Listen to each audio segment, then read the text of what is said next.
Lovely audience, ladies and gentlemen. I know if you see me on the screen, you are thinking politics or sports, particularly EPO. But today, the conversation will take a little different turn because we have in our midst today a very influential person, someone who needs no introduction, someone whose reputation precedes him. We have the one and only, highly influential, highly revered Wode in our studio today. Welcome, Wode. Thank you for having me, man. It's great to have you in our midst. Like, I think while we were offset, I was telling you that just yesterday I saw your post on Twitter. I liked it and I retweeted it.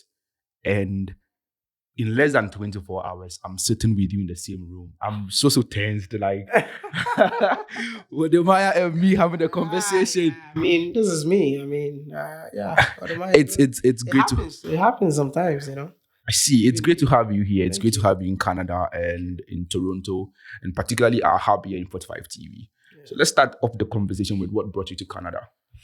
Yeah, so I have had the Canadian visa for a very long time, and I've never used it. So when the opportunity came for me to visit Barbados once again, I was like, okay, instead of going through the US, UK, why not use this visa for the first time? Hence why I came here for the first time. So I landed in here, spent a night, and then flew to Barbados.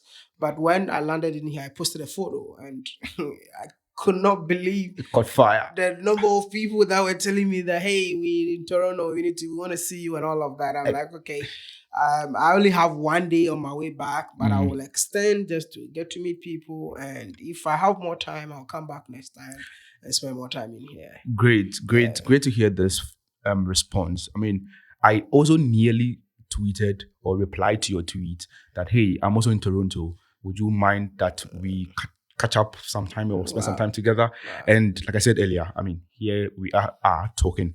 Before we even get into the details of your journey to Barbados, I'd like us to start to go back to something. I want us to know a little about you because I know that it's a bit absurd that I want to ask who is Wode because you are well known. But then for the niched audience we have here on 45 TV, we want to still know something about who Wode is.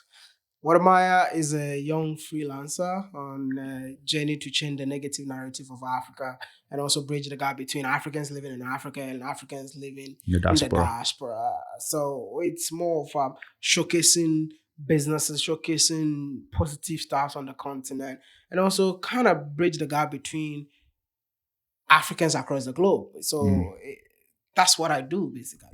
I think it's rightly put as, when I did a little search about you, I saw the same thing. Basically, you are someone who is in the narrative shaping business, someone who is in the perception change business about promoting the positive stories of Africa, which would still not be known should it not be your efforts and then other people who are doing similar stuff, right? But I want to ask a very unique question or special one. I know you are called Berthold, could be Akon. How did that name metamorphose into Wode? So Berthold is my government name, and that's the name that Dad gave me. Prominence, because I was born on Tuesday. Akon is a surname. But before you proceed, there's a sexy one in the middle. Winkler. So it's like 4 names. Yeah, but I took the Winkler out because based on my research, I found that Winkler is also a surname. So I was like, why would I be having 2 surnames? So I took the Winkler out, and Winkler became more like a nickname. So in school, everybody was calling me Winkler, but Winkler was part of the name on my birth certificate, but I took it out. So I just maintained Berthold Kobina Akon. Berthold, because my father's co-worker, that was his name, so he gave his co-worker name to me. But Wode is when I found myself in China, started making videos in terms of trying to convert my passion into a profession. And then as somewhere along the line, it was still Berthold. That's the name I was using. And then my father chanced upon my videos and they were like, hey, I took you to school to become an engineer, not a digital influencer. So he was extremely mad. And my mom was like, you know what, don't worry. I know your dad is mad, but I'm going to talk to him, going to take care of him. Hence, Wode. So when my dad gave me his blessings to do what I do right now, I had to give credit because I'm an African that loves giving credit. Yeah. So I had to give credit to my mom. Oh. Hence the name Wode. So anytime you say Wode in Chinese, simply put, my mom. Oh. Yes. Oh, I'm not your mom, bro. Yeah. I know. Yeah. I get that. I mean, if not for this explanation, I would have thought maybe Wode is actually a combination of names from two different languages in Ghana. Because in Ewe, Wode means where are you? Okay. And then Maya in Ghana means I will go. So wow. Yeah, that is what I was thinking. You would say that what the Maya means, but it's great to know that thank you so much because I didn't know that. Because I was thinking about what the Maya. Within Maya. What the Maya. Oh, that's another way to look at it. Way. I see. Thanks for telling me that. Sure, don't mention it. I appreciate it. And before we even get into the substance of this conversation, a little bit about your background again. I know you did aerospace engineering and you transitioned from aerospace engineering into digital content creating. Yeah. I'm thinking, even if you want to go into digital content creating, you could still create content about the STEM you did in school, the engineering you did in school. I mean, there are accounts on YouTube that I personally visit where they teach fundamentals of STEM and all of that. And you probably could have still blown. Why did you take that particular detour? So I was based in China. Yeah. And it was more of my experience living in China as an African, how people used to see me. And I realized that it was affecting every single African that lives in China. So I started making videos in Chinese, trying to change the misconception about Africans and Africa living in China. You'll be in China and then somebody will just rub your skin like this and then check his finger. Yeah, I saw a video recently. I don't know if you were the one, but I saw a video recently. I think it's, correct me if I'm mistaken, a Nigerian content creator who equally did same or equally doing same. Exactly. And the locals in China were asking if he had dyed the skin. Exactly. Yeah. So you kind of go through all that every single day. They touch your hair. They want to see if your hair is real. Why is your hair kind of different? I mean, you take a taxi and somebody is looking at your feet and be like, why are you wearing shoes? Do you feel comfortable wearing shoes? Because all he knows is that Africans don't wear shoes. So I took it upon myself like, hey, these people, it's not like they are trying to be racist or something. It's just like they don't know because that is what the media has been feeding them. Whoever controls the media controls your mind. Yeah, it's true. So it's true. I was like, let me do my part to change the way Chinese people see me and other Africans living in China.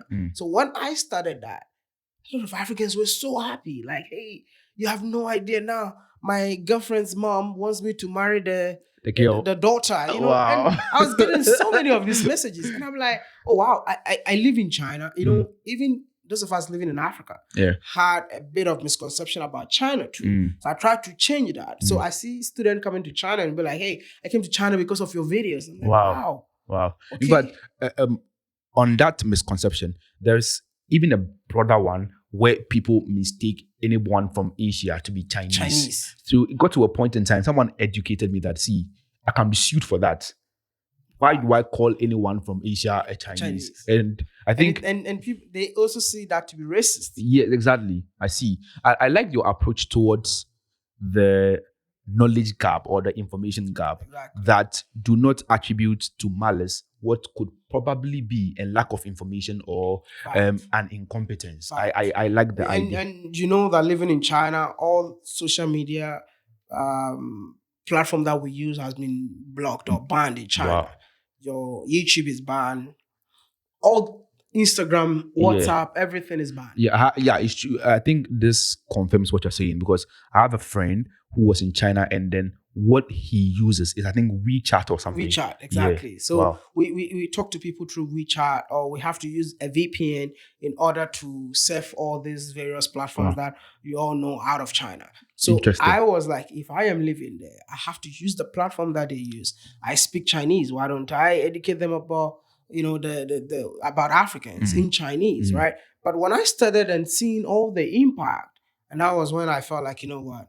It's about time to go back to Africa and do it in a bigger scale. I like that. I could have just done videos about aviation, but for me, it was the drive to change the way Chinese people see Africans. Okay. That was because I was experiencing it myself. So I believe that if I'm experiencing it, so many people are also experiencing it. I like that. So you basically just created, you just saw the gap and you basically just took advantage of it. Yeah, and it got bigger.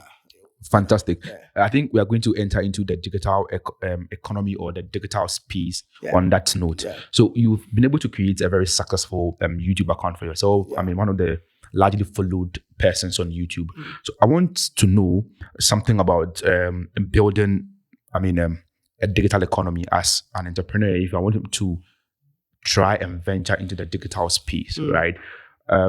What is it like? What is the digital economy landscape like in Ghana, particularly? Let's start from that space. I would say that venturing into the digital economy, it's more like venturing into green gold. Don't know if for me that's my definition. Green gold, I like green that. Gold, yeah, but I mean, people out there kind of have a misconception about being a digital, influencer. People think that you are unemployed. I see a huge gap that can be filled by anyone. People think that it's just school dropout that has to be in this space. But that shouldn't be the case, because a medical doctor can be a digital influencer. An engineer can be a digital influencer. A pilot can be a digital influencer. Like, it's for everyone, right? But the way we see it, again, another misconception. Did you get it? I mean, talking about being a creator in Ghana alone can fetch you a sum of, let's say, $1,000 to $10,000 a month or a week. Wow. Yeah, I'm giving. If I talk about myself, that would be like crazy. But then I'm talking about like starting from scratch and doing what you have to do. But at the end of the day, somebody out there seeing you on that social media platform thinks you're jobless. Yeah. In fact, a follow-up to, or more like, I want us to extend the misconception conversation. About digital space, right? A lot of people have been able to buy into they've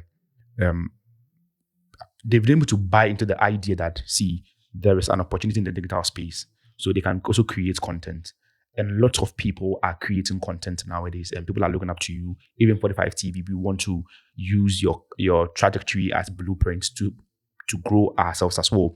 But then, in that, I would think of that as a motivation or an inspiration, right? The other side is this, that those people who are starting are not profiteering like the way the people who have actually taken the lead are communicating it.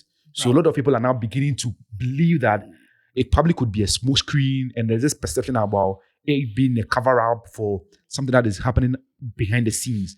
I want you to talk about, comment on that. There's nothing happening behind the scene.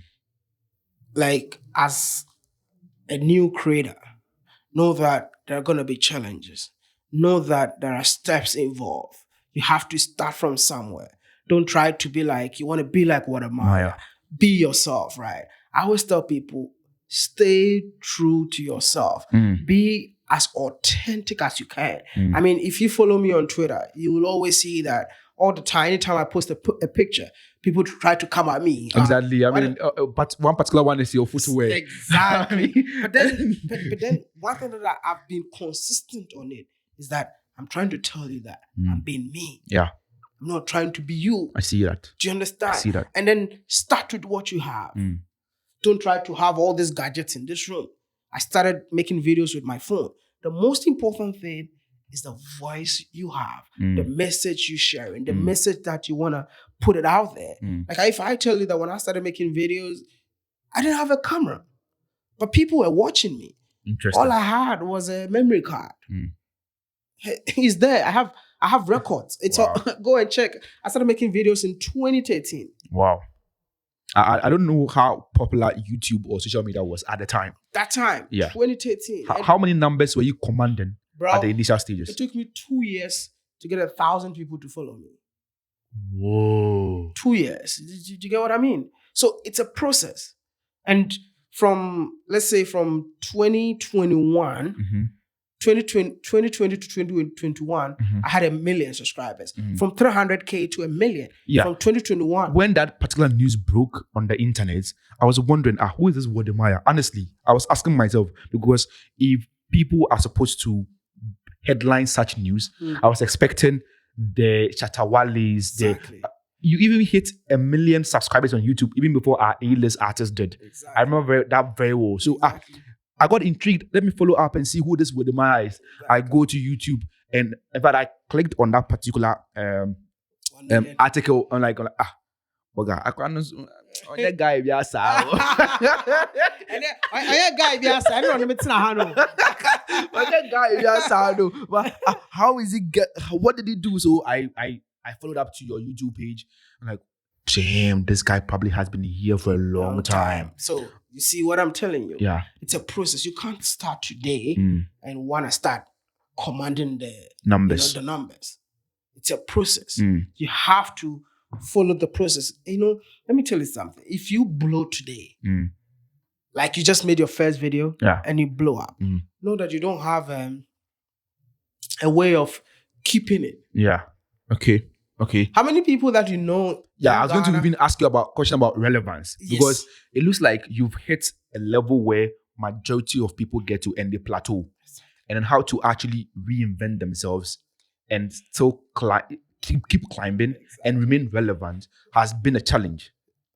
I'm going to come to that. So how do you constantly reinvent yourself? I have been there for 10 years, and I'm an engineer by profession. Yeah, and engineering is like making an iPhone. If you make an iPhone, they don't keep on making iPhone 14 all the time. All the time, there's a new model, a new brand, a new. So every year we try to bring a different kind of content that the people are searching for, and that's how we tend to remain relevant all the time, because you can't be doing the same thing over and over again. You have to stay creative, you have to stay innovative, and you just have to keep going. So I am just going to tell each and everyone listening to me, you can be a content creator, but know that you have to start from somewhere. Have patience. That is the key. People don't have patience, man. It's true. When they start today, oh man, my channel is not blowing up. What do I do? In fact, I'm guilty of that particular thing. I've been telling my producer here, Charlie, let us boost our content. Let us get the views. Come on. I mean, I'm always on him. Why are we getting 200 views? Why are we getting? Come on, cut it. It's part of the journey, and it only takes one video. And let me tell you something. Right now you are gathering experience. Yeah, you're getting 200 views, 500 views. By the time you start getting 10,000, 20,000, don't forget that you've been doing this for years. Yeah, and the views were not coming up. But that is you building more experience. So by the time you get there, come on, you have the experience. I won't come and sit here and you be like, oh, I am scared, or I have what in the room, because you'll be that guy. I used to interview like people on the street. Now I'm interviewing president, right? Exactly. I was going to get there. When the president comes to sit next to you and like, I'm ready, man. Let's go.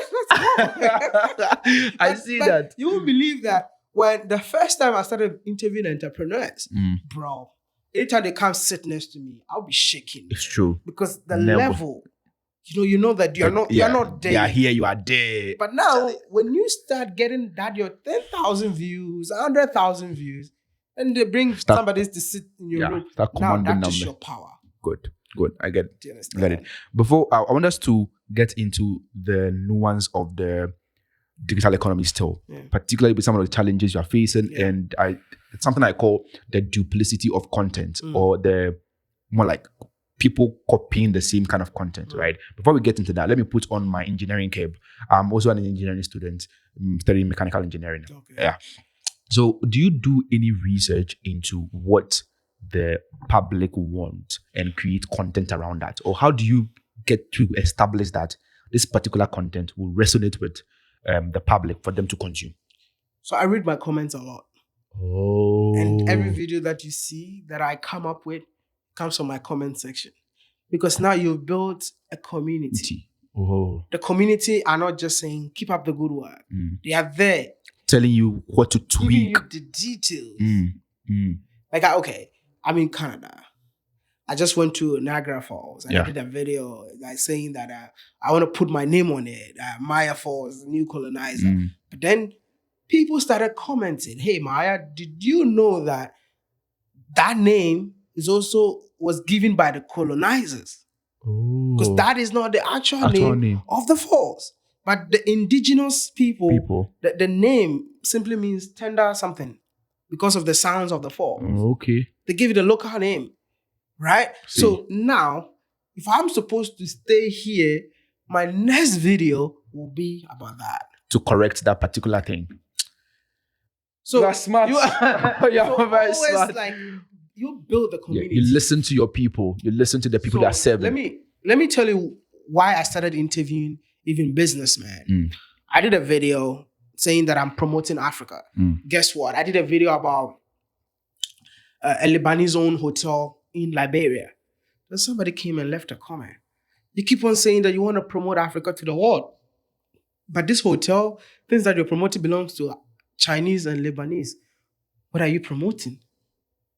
You know what? So I've heard you. I mean, that person was trying to, criticize. Yeah. But I took that positive criticism out of that negative comment. And that is when I created my first ever entrepreneurship episode that has something to do with a Black woman who built a hotel in Kumasi. Wow. And that video changed my life. Wow. Because I was even scared, bro, because I don't do videos like that. I did my first ever interview. I even wanted to make the video so funny to the extent that when I was interviewing the woman, I said, can somebody bring his side chicks in here? and the video fell into the hands of, elderly people, bro. I mean, the video went viral and I got blasted. But anyway, I learned lessons from it that, okay, now I guess I no longer have a youth audience. I have an elderly audience. So that's when you have to manage I said, hey, I don't know anyone. Do you know anyone who has built something? But I want an African, a Ghanaian. And that is how you got a list of to build the network of African entrepreneurs. See. It was all from my comment section. Wow, I see. Viewers, the conversation just got started. You've learned a lot already. We'd like you to subscribe to our channel, comment, and engage in the conversation. And we've learned one thing up from Wode today, that we need to read your comments. And we do respond to your comments. You see them. Wode, let's continue with the conversation. So still within the digital economy space, right? What are some of the challenges that you guys face? I know that in Ghana, for example, taxes have been imposed on content creators, and there is no so much enabling environment to support you guys, or you guys should leverage to create wealth for it to be taxed. So there's this back and forth. I think Kojo Sheldon granted an interview at the BBC complaining about this, and I saw a response from the government where they've intervened by having some conversation with Facebook or Meta, and now Meta has, I don't know, widened or expanded their reach within Ghana and all of that. I want you to touch on that. I don't think that was done by the government. Meta is just trying to expand and make money for themselves. Make money for themselves. So the government didn't really have any hand in that. They're expanding into the African, because that's a conversation that has been there for a long very time. long time. Yeah. People were finding the best way to monetize their content on the continent. So Nigeria, Kenya, South Africa. Yeah. South Africa was already monetized. Okay. So it's like it's a process. Okay. They're going from country to country. I think even the government of Kenya was trying so hard in order for them to get that, but we ended up getting it even before them. Before Kenyans. Kenyans, wow. I think, just got monetized a few days ago. So I think with the taxes imposed, I mean, paying taxes is the right of every citizen. It's responsibility of every citizen to pay tax. But I feel like, what are you doing for me, for the content creators? What environment are you creating for the content creators? To also contribute. Because at the end of the day, bro, like, you don't get any support. Like, trying to shoot in Ghana, they'll tell you, oh, don't shoot here. Exactly. I think I've seen one of such incidences before. Exactly. One, I think Akabeneza and his team went to Achimota Mall to shoot, and then had a lot of issues. Exactly. So it's like you have so many restrictions that you can't film here, you can't film there. But at the end of the day, when you film and you come back to money, collect money from you. I have to make money from you. But apart from that, we pay taxes in terms of our viewership that comes from America. So if people from America watch your clicks content on my videos, every month I have to pay 30% on my audience living in America. Interesting. Every month. I see. Yeah. So do you think like maybe the ecosystem in America facilitates or promotes or gives some sort of level of strength to content creators in America? I know some of them, like I think I know Mr. Beast from America. Bro, I mean, knowing that like everything is around you, like I was in America to buy equipment, bro. I was able to buy everything. I can't buy this equipment in Ghana. Okay, that's true. That's true. I think we need an environment that will enable content creators to be creative. Because you see, even when you make money, bro, you have to share the black taxes, you know. Like that's another challenge, man. You have a whole family. Yeah, you know, I get it. So you can't do certain things. I'm actually building a multi-purpose basketball court. Yeah, for alma mater, right? And it's taking me a long time because, like, you have to spend. I'm spending like almost $50,000 on that project, right? Ooh. We started building and then realized that area, that land they gave us was a waterlogged area. And then now we have to build a retaining wall. That's another money. But now you also need to know that like you have family that you need to take care of. And other people that need to support, staff to pay. I mean, people do your video editing and things for you, or you do that yourself. Yeah, but people don't understand. I wish I can give more. But the challenges that comes with what I do, it's too much. Yeah. Right now, the project, I'm telling them, please hold the project for now.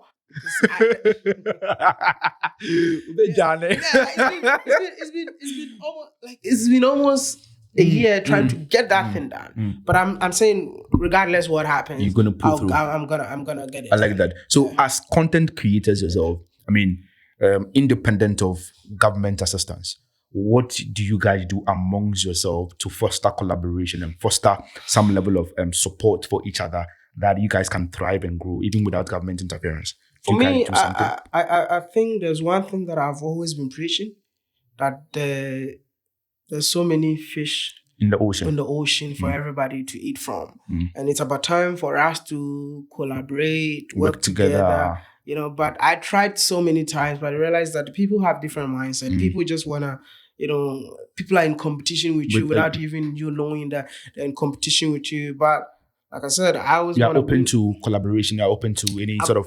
I mean, yesterday, I just met him yesterday. Yeah, he told me like, just 5 minutes. I believe we sat here for 10 minutes. I mean, the time is already... I mean, we sat here for 10 minutes. But for me, all I believe in is that we just have to meet each other, talk to each other, create content, the value that content brings is what makes me happy.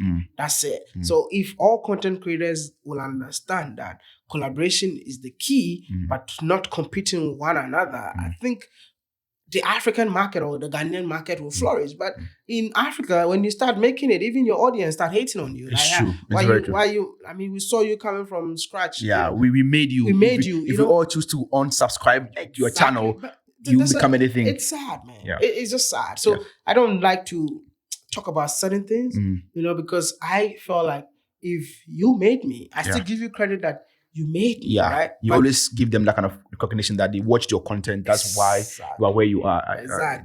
That's true. But I think we need to keep pushing the people that are still there. But I mean, when they get up there, I don't even know. I don't know how this thing works. But I don't know if I'm mistaken. Pulse, I don't know if it's Pulse or Pulse TV or Pulse Plus or whatnot. They organize this, I don't know if it's a workshop or something sort of like calling all influencers together. I don't know what they do in that particular program. Have you been to any such event before? No. Okay, that's fine. Yeah. I think we can proceed beyond the digital economy conversation and go into something broader. Your journey across the entire Africa and even across the globe. I think this has given you some level of exposure. Yeah. So let's start from Africa right? These travels or these journeys you've been embarking on have given you some exposure. You've seen stuff, a lot of things, right? And I want us to get into leadership and governance, right? So having visited a lot of places and having seen leadership, what trend do you see in leadership and governance across Africa? And how has these trends, or what do you think, or how do you think this trend can actually affect the young people in Africa? I think leadership in Africa is a scam. I think leadership in Africa is a way of making money. I think leadership in Africa is more it's like self-serving, doesn't really create any space for young people to thrive. No, because it's all about family and friends. It's all about just filling our pocket, not providing the needs of the people. So I always say the leadership in Africa has failed us. And what makes me more sad is to see the people that the leadership is stealing from are the people that are defending that leadership. Wow. So it's not just a thing about Ghana or in Ghana. It's actually it cut across, bro. It cut across the entire Africa. It cut across. And it's just so sad. If you see people defending thieves, it's just, I've never seen anything like that before. I mean, you've been to Rwanda before. You've probably been in the company of Kagame. Yeah. I was thinking maybe you could use Kagame as an example, and you could probably advocate that a lot of African leaders should emulate a thing or two from Rwanda.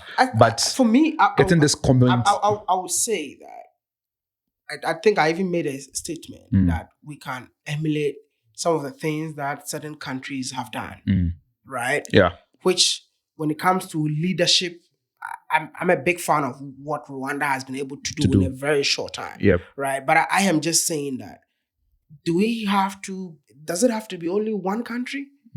The leadership in Africa has really failed us. And we're not even ready to learn from each other. It's like each one for himself, God for us all. I mean, Ghana is not ready to learn from Nigeria. Nigeria is not ready to learn from Ghana. We just sit there and then be like, oh, these are Nigerians, these are Ghanaians. But, if we can come together, West Africa, put our leadership together and be like, let's build a railway system that connects West African countries. Across the sub-region. It's not like we can't do it. We can't do it. But because of greediness, because of each one wanted for himself, there's no way they're going to come together to do such a great initiative. Your submission just sent my mind to something. I think the African Continental Free Trade Agreement, Nigeria was a big issue to deal with because they feel like they had the biggest economy in Africa. And they want to be part of the project. Exactly. And installed the agreement of the project. I mean, ultimately, they are part, but then I think it goes to confirm what you're saying, that everyone wants to be for himself. I mean, there's a little sense of collaboration and interdependency, which is why I think the borders are still there, and no government wants to think beyond just their countries, as like building railways and things that you're suggesting. Wow, it's really, for me, I think I've not traveled enough, so I can't really share a lot about African leadership, but this coming from you tells me that the African country are not so different from what we are seeing in Ghana. No. I think it's about time we start being honest about leadership in Africa. Yeah. The leadership in Africa has failed Africans. And it's a fact. I mean, I normally sometimes say that, okay, 60 years, all right? But look at what Nkrumah and Co. did. Right? Singapore and Co. used a shorter time to do so we can so do much. It too. Yeah. Like, I sometimes feel like democracy is not for us because democracy is the way of stealing from the people. I don't know, man. Democracy is not for us. No, it's not for us because listen, let's talk about Ghana. 4 years, 8 years, they come, they finish what they want to do, they go, another government comes. It says that, oh, this government built this thing. I'm not going to continue. Yeah. Was it your own money? Good question. Was it your own money? Good question. This is the taxpayers' money. Exactly. This is the money for the people. So what are you telling me? You just have to know that the people, you are here to serve the people, not the other way around. In Africa, it's the other way around. You don't serve us, we are the one who serves you. And because they don't know the portals we have, they drive their... I don't want to go too much. My message needs to go to the youth of Africa. Yeah, I was going to ask you a question on that. So do you think that young people in Africa or the youth in Africa should take their destiny into their own hands? By that, I mean that should they live their life as though government doesn't exist in their countries, or they should take charge and go into leadership? I think we have so many youth in leadership, and they're actually doing exactly what the old folks are doing. Yeah, they are disappointing us. Let's talk about the SRCs in our various universities. Someone said this on Twitter that if you think that the future is bright or the future leaders are going to be better, look at your SRCs, and it's true. I mean, it's really spot on. You look at on various campuses, and then you are really appalled by what these young people are doing. I think it's rightly so, because these young people, in one way or the other, are being mentored by these old folks. That is one. Two, these young people want to get the favor of the old folks. They want to do what they do for them to be trusted with leadership. So again, you are spot on. I mean, you've really traveled and really learned a lot of things, and that is. And sometimes when I wake up in the morning and I open Twitter and I see young people defending politicians, I feel so sad. You know, I feel like these people are the ones that are stealing your present and your future. Yet you are defending them. And yet you are defending them. And I am here to tell you, it's time to wake up. Wake up and take control of your own destiny. Wake up to know that that politician is not here for your own good. Wake up to know that if you don't wake up today, your next generation is going to suffer. Because they are going. We are here. We need to protect the wealth of our countries, or our wealth of whatever we have right now. We have to protect it for the next generation. True.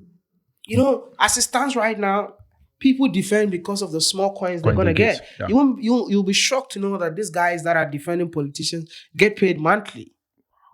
I heard something about 700 CDs or 300 CDs. They get paid monthly. So I would just say that let's join hands together. Let's be tribeless. Let's be, what you call it, I mean, there shouldn't be any ethnic boundaries or borders between us. And let's band together as young people. Let's work together. If we come together, they'll be scared. By coming together, you mean as young people, also supporting a young person to lead the front. It's not about supporting a young person to lead the front. But if we come together, we'll definitely find that right person to speak on our behalf. Yeah, I see.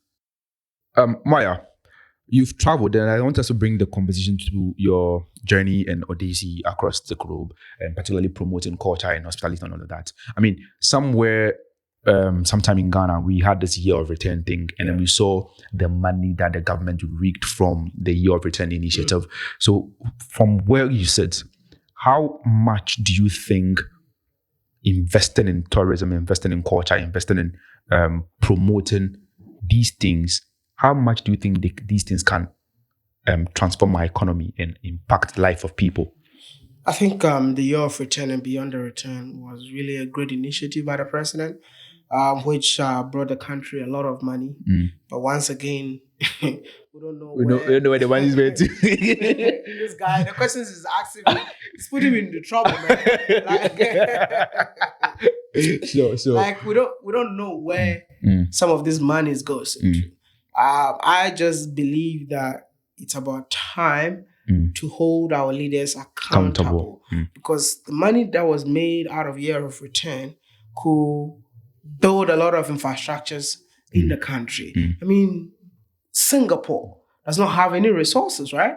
But just tourists coming into the country is what they used to build the country.